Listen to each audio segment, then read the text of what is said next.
I wanna show you how to convert negative numbers into positive just in 1 second. Let's go!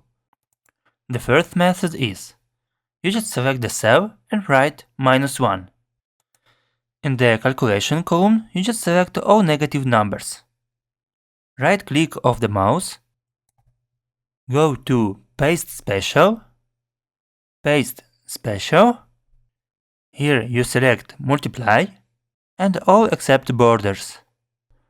As you can see, all negative numbers are converted into positive. The second method is, you just select the cell where you wanna type the positive number, then write equal, select the cell with negative number, and -1. It means that you are just multiplying the negative number into negative that will give you positive one. Guys, let's grow together.